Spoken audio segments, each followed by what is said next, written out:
Question number 30 chapter 12 surface area and volumes का question है a room is in the form of the cylinder surmounted by a hemispherical dome. ये कह रहा है एक room है सिलेंडर की फॉर्म में।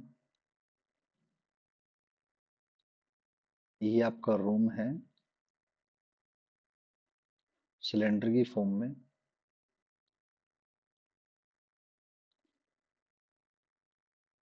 सरमाउंटेड बाय हेमिस्फेरिकल डोम। तो इसके ऊपर एक हेमिस्फेरिकल डोम क्या है, सरमाउंटेड। ये हेमिस्फेरिकल डोम हो गया। तो इसकी रेडियस कितनी है, आर है। The base radius of hemisphere is half the height of the cylinder. Surmounted है तो दोनों की रेडियस सेम है। रेडियस, ये भी रेडियस क्या हो जाएगी, आर हो जाएगी।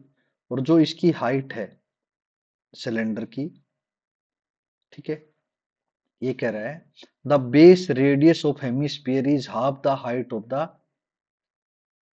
Cylindrical part. तो इसने कह दिया आर की वैल्यू कितनी है, एच बाई टू। एक ये डाटा आपके पास गिवन है, r equal to h by two. ये डाटा आपके पास गिवन है। इफ द रूम कंटेन इतने मीटर क्यूब ऑफ एयर, तो वॉल्यूम आपके पास गिवन है कितना, 1408 by 21। Find the height of the cylindrical part, और पाई की वैल्यू 22/7 आपको लेनी है। इसमें दो पार्ट है, एक तो सिलेंडर है और एक हेमिस्फीयर है, ठीक है। दोनों पार्ट के वॉल्यूम का फॉर्मूला, ये chapter 12 surface area and volume के कंप्लीट फार्मूले है। इसमें से जो फार्मूला आपने यूज करना है, एक तो आपको हेमिस्फीयर के वॉल्यूम का फार्मूला 2/3 पाई आर क्यूब, एक सिलेंडर के वॉल्यूम का formula pi r square h, ठीक है। ये फार्मूला आपने यूज करने हैं, दोनों फार्मूले लिख लेते हैं। सबसे पहले हेमिस्फीयर के वॉल्यूम का फार्मूला, हेमिस्फीयर के वॉल्यूम का फार्मूला कितना आ जाएगा, 2/3 पाई आर का क्यूब। और सिलेंडर के वॉल्यूम का फार्मूला कितना हो जाएगा, पाई आर स्क्वायर एच। ये आपके पास फार्मूला हो जाएगा। क्लियर है, ये भी वॉल्यूम का फार्मूला और ये भी आपका वॉल्यूम का फार्मूला, हेमिस्फीयर के वॉल्यूम का फार्मूला। तो एल पुट करो, टोटल वॉल्यूम क्या है, दोनों वॉल्यूम का सम है। वी इक्वल टू सिलेंडर का वॉल्यूम क्या हो जाएगा आपके पास, पाई आर स्क्वायर एच, प्लस में वॉल्यूम ऑफ हेमिस्फीयर कितना हो जाएगा, 2/3 पाई आर का क्यूब। अब इसमें आर की वैल्यू कितनी है, h/2 कितनी है, h/2। तो आर की वैल्यू इसमें पुट कर दो। टोटल वॉल्यूम आपके पास कितना गिवन है, 1408/21 इक्वल टू, इसमें से क्या कॉमन आ सकता है, पाई आर स्क्वायर कॉमन आ सकता है। पाई आर स्क्वायर कॉमन लेने के बाद कितना बच गया, h प्लस में 2/3 आर बच गया, नहीं बच गया, ठीक है। आर की वैल्यू इसके अंदर पुट कर दो, put value of r in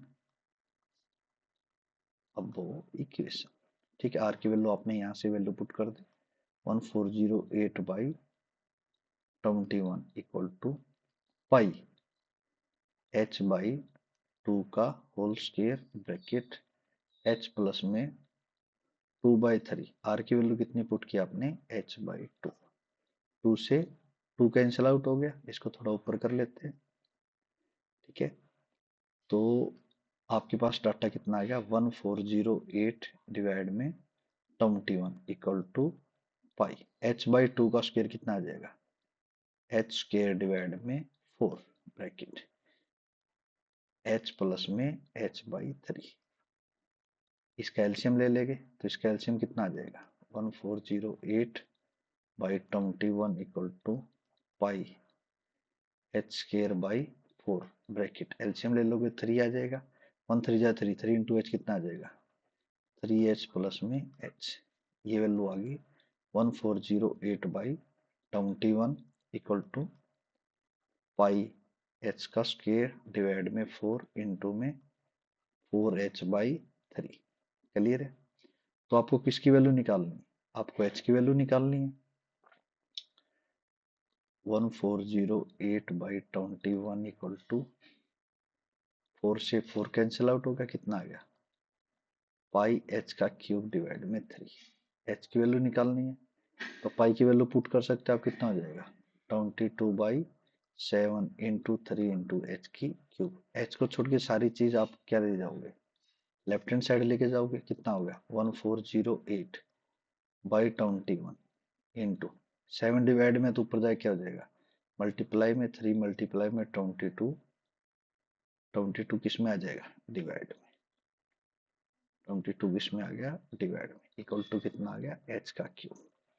cancel out करो, 7 3 जा 21, 3 1 जा 3, 3 1 जा 3, 2 से कट जाएगा 11 जा, 2 7 जा 14, 0 2 4 जा 8, 11 6 जा 66, 11 4 जा 44।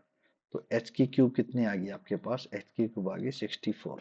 क्लियर है, 64 किसकी क्यूब होती है, 4 का क्यूब होता है। तो आपके पास एच की वैल्यू कितनी आ गई 4, तो 4 आपका आंसर हो गया। ठीक है,